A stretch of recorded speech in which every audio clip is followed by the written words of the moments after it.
Hi, this is Mark Olsey with Pledge Talk and another communication tip. This one's entitled Complacency, the fourth critical error in conversations. This is actually the last of 4 communication tips coming from the idea I saw on a company website, redguard.com. This company builds blast-resilient buildings to save lives. I love the heart of the company as they work hard to help their employees stay focused on what they are doing to decrease critical errors during their workday. To help them accomplish this, RedGuard reached out to another company called SafeStart to help them create safety in the workplace. And SafeStart talks about 4 states of being that can cause or add to the likelihood of employees creating critical errors. These 4 states are rushing, frustration, fatigue, and complacency. In this video, I will be focusing on the last of these 4 states, that of complacency. Now, first, here's a definition of the word. Complacency is a feeling of quiet pleasure or security, often while unaware of some potential danger, defect, or the like. Let me say that again. Complacency is a feeling of quiet pleasure or security, often while unaware of some potential danger, defect, or the like. Well, I thought about how we might all can relate to the idea of complacency when it comes to driving. You know, we're on the highway and we're just kind of sailing right along until we hear a rumbling noise that indicates our vehicle had veered too far to the right and we're going off the road. And suddenly we sit up straight and we realize we were getting too complacent or too comfortable in driving down the road and thinking about whatever or listening to music or texting and not aware of danger. Yes, being in a state of complacency in really any area of life can lead us to making critical errors. This is so true about relationships as well.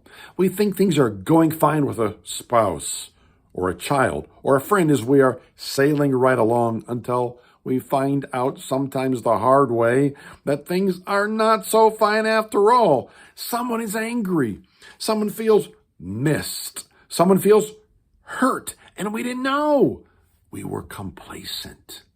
Now, here's the difficulty of dealing with complacency. By its very nature, we often don't know we are even being complacent. We are secure and unaware of there being any danger, even the danger of being complacent. Then, there's also this part of us that wants to be complacent or prefers to be complacent. Okay, I know that sounds weird. Here's what I mean.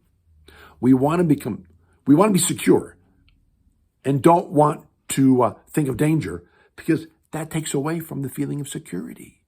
So because of that, we put out of our mind any thoughts of danger, which leads to complacency.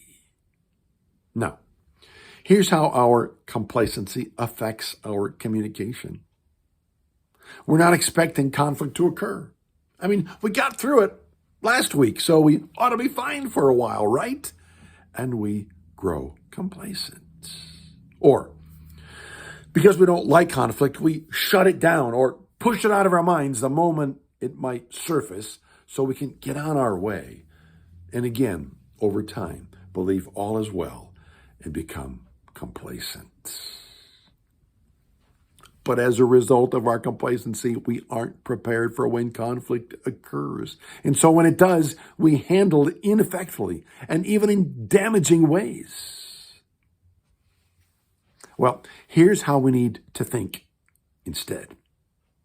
When it comes to our relationships and our communication, we can't afford to be complacent. Conflict in this world will occur, and we must be ready for when it does. It's inevitable. It will happen again. You can count on it. You know, because of all that I have learned in regards to Pledge Talk and because of how much I work to use it in all of my relationships, especially with my wife and kids, I find myself thinking at times, maybe we won't have any more conflict. And then right then it happens. Conflict. And I remind myself of what I am telling you. There will always be conflict in this world because we are different people. And because none of us knows how to handle relationships perfectly. And because we are all in the process yet of learning what it means to really love well.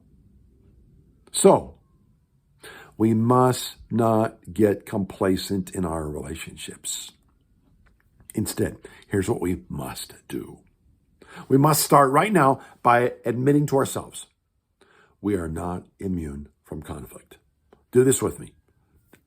Say to yourself, you are not immune from conflict. You, in fact, will experience it again and again in life.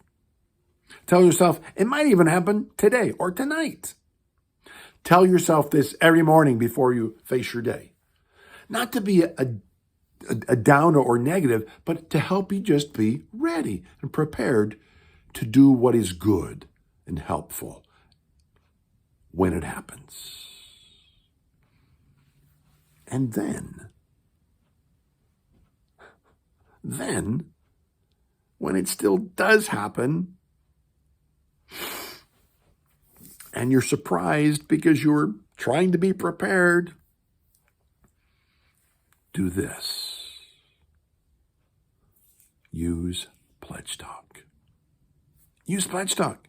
When you find yourself in the midst of a conflict, even though you've been trying to not be complacent, but it catches you off guard and you're there, use Pledge Talk. Pause, listen, echo, disarm, give, and engage. Use Pledge Talk. Thankfully, Pledge Talk gives us a guide. Many of you know this. Keep practicing Pledge Talk. Never quit working it. It works if you keep working it. And for all of those of you who don't know what it is, you don't know what Pledge Talk is, join the Pledge Talk learning community to find out. It's free. Really, it really is free. We're starting a movement to help people experience the best of the best in their relationships. So go to www.learnpledgetalk.com and download the app. Then look for the tab that says Courses and watch the bite-sized video course. Learn Pledge Talk. Learn it well. So the next time when conflict happens, you will be prepared. You'll know what to do. This is Mark Olsey, author and creator of Pledge Talk. Thanks for watching. Bye-bye.